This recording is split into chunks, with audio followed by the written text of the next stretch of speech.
तो बहुत सारे प्रीपोज़िशंस जो हैं वो हम ख़त्म कर चुके हैं और काफ़ी मतलब inside, into, over, upon, above,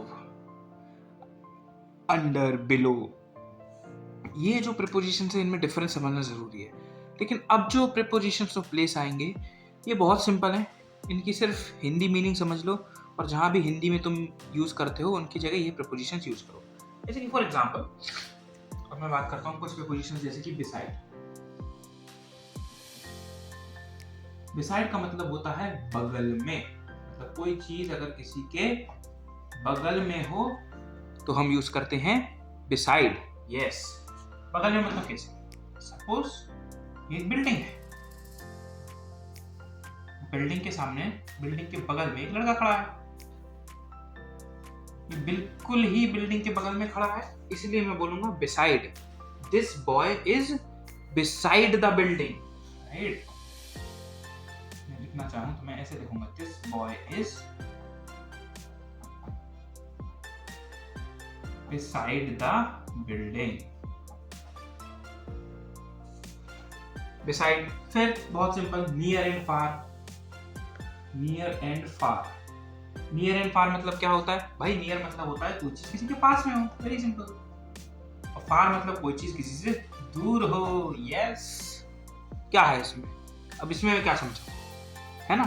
अब ये बॉय है, ये बिल्डिंग के थोड़ा सा पास में, थोड़ा सा दूर हट जाए, बिल्कुल बगल में खड़े ना हो, थोड़ा सा ही दूर हटे तो हम बोलेंगे this boy is near the building, पास में है। और कोई चीज किसी से दूर हो तो फार, दूर है, वेरी सिंपल। फिर एक आता है फ्रंट, फ्रंट, और एक आता है बिहाइंड। कोई चीज किसी के सामने हो तो फ्रंट, पीछे हो तो बिहाइंड। बस फ्रंट में इतना ध्यान रखना है कि फ्रंट के साथ ज्यादातर हम ऐसे लगाते हैं जैसे कोई चीज के सामने होती है ना।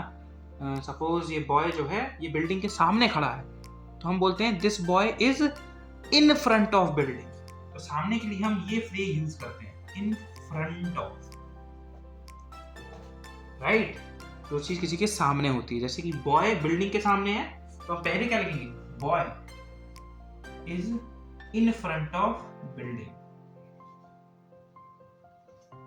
That's how we use front. एक बहुत ही इंपॉर्टेंट प्रीपोजिशन की जो मैंने शायद पहले ही बताना चाहिए था लेकिन मैं लास्ट में बता रहा हूं, जिसका नाम है एट। एट बहुत जरूरी प्रीपोजिशन है, एट। थोड़ा सा ध्यान आपका यहाँ चाहिए, बहुत ध्यान से समझिएगा। एट यूज होता है, मैंने पहले, अभी मैं बता दूं कि एट जब भी यूज होता है तो एट का मतलब होता है निश्चित। अब हम प्रीपोजिशन ऑफ प्लेस में एट का यूज करेंगे तो हम यूज करेंगे निश्चित जगह के लिए, कोई निश्चित जगह, स्पेसिफिक प्लेस,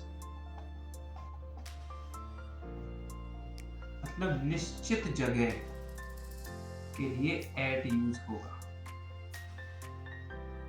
समझ आ रही बात? निश्चित जगह, स्पेसिफिक प्लेस, है ना? और स्पेसिफिक प्लेस कैसे कह सकता हूं? स्पेसिफिक प्लेस, निश्चित जगह पे कोई निश्चित काम के लिए, for specific activity.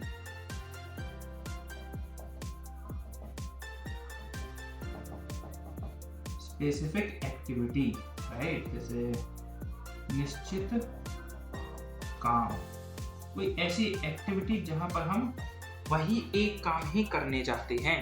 For example, अगर कोई आपको बोले, आपने किसी को फोन लगा, जैसे कि ये एक रेलवे स्टेशन है, ये एक रेलवे स्टेशन है, राइट? तो यहाँ पर मैं खड़ा हूँ स्टेशन के बिल्कुल बगल से, मैं इसके बगल में खड़ा हूँ बिल्कुल, है ना, स्टेशन के। लेकिन अब किसी का फोन आता है कि भैया कहाँ पे हो, तो मैं ये थोड़ी बोलूँगा कि मैं, तुम हिंदी में तो ऐसे बोलते हो, हाँ बस मैं स्टेशन पे ही खड़ा हूँ, अभी आ रहा हूँ, राइट? अब तुम हिंदी अगर देखोगे तो स्टेशन पर खड़ा हूँ इसका मतलब तो I am on the station, पर स्टेशन तो इतना बड़ा है, कहाँ से तुम स्टेशन के ऊपर चढ़ जाओगे भाई? रेलवे स्टेशन तो बहुत बड़ा होता है ना? ऑन थोड़ा ही हो जाएगा। तब हम बोलते हैं एट। क्यों? क्योंकि स्टेशन पे हम क्यों जाते हैं? ट्रेन पकड़ने। स्टेशन क्या है? एक निश्चित प्लेस है, स्पेसिफिक प्लेस है फॉर अ स्पेसिफिक एक्टिविटी। हम ट्रेन पकड़ने जाते हैं, एक निश्चित काम करने हम स्टेशन जाते हैं, तो मैं बोलूंगा at the station. I am at the station, right. At के कुछ और एग्जाम्पल देखते हैं अपन। देखो बहुत सिंपल है, कुछ नहीं है एट के लिए एग्जाम्पल, जैसे कि meet me at the front door या meet me at restaurant, right. बहुत अच्छा एग्जाम्पल है, मीट मी एट रेस्टोरेंट। अब जब मैं रेस्टोरेंट की बात करूंगा तो रेस्टोरेंट क्या है, एक स्पेसिफिक प्लेस है, एक निश्चित जगह है, राइट।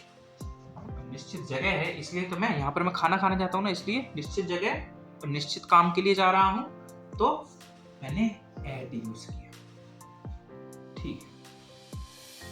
जैसे कि मैं मानूं वाई आर यू स्टैंडिंग, मैं बोलूं why are you standing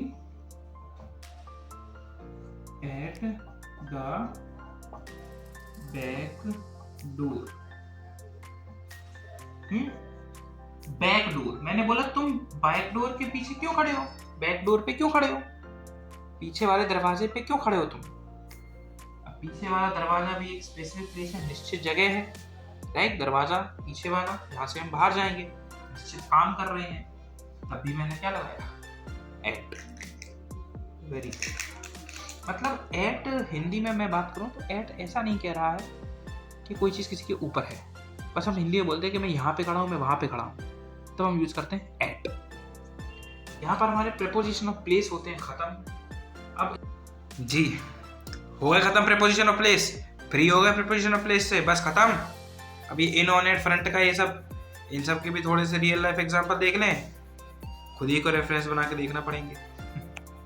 I am at the door, I am at the door, I am beside this bed. Beside this bed. I am in front of this bed. I am behind this Piper. I am near you. I am far from you. And now I'm out.